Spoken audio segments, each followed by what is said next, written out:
like $7 billion, and they say about $2 billion was borrowed for capital investments. Well, many financial experts are advising Albertans to stick to their budgets. This with the holiday season here.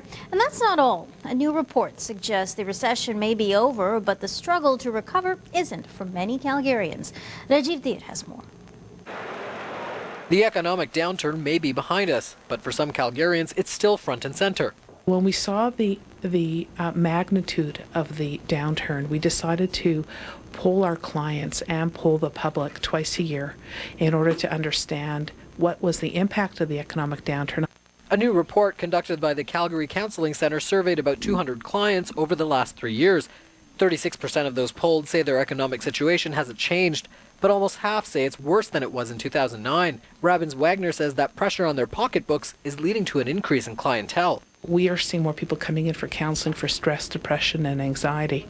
Robbins Wagner believes newcomers are hardest hit when it comes to the economic downturn, and frontline workers like Irene Yee agree many struggle to set up their finances and struggle to get and keep suitable work in their new homes. The newcomers always are the last people, the last ones to be hired. But when the crisis comes, they are the first ones to be laid off, so they are very vulnerable.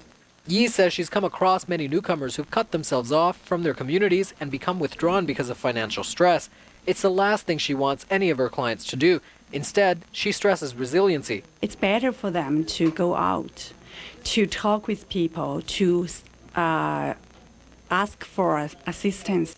Which is why it's important to think ahead. 29% of the people surveyed by the Calgary Counseling Centre say they don't have an action plan for the future. It's something Faisal Karmali sees every day. The investment advisor says he's surprised that Canadians are reacting instead of being preventative. Across the country as well too, Canadians are not sitting down and actually doing their financial plan, their budget, from cash flow management, day-to-day debt management, all the way up to investment and retirement planning, education planning. Those aren't being done as effectively as they could. For those who haven't already, Karmali urges everyone to take a hard look at their finances. Now's the time to get aggressive in paying down that debt with interest rates being so low. As interest rates rise, and they will rise, we're already starting to see a bit of glimpse of that right now. As they do rise, it gets more expensive to hold on to that debt. The Calgary Counseling Centre will continue its research throughout 2011 in order to understand the lasting impact the economic downturn has on Calgarians. Rajiv Dhir, Omni News, Calgary. Drivers all over Alberta are struggling to adjust to the harsh blast of winter on the roads.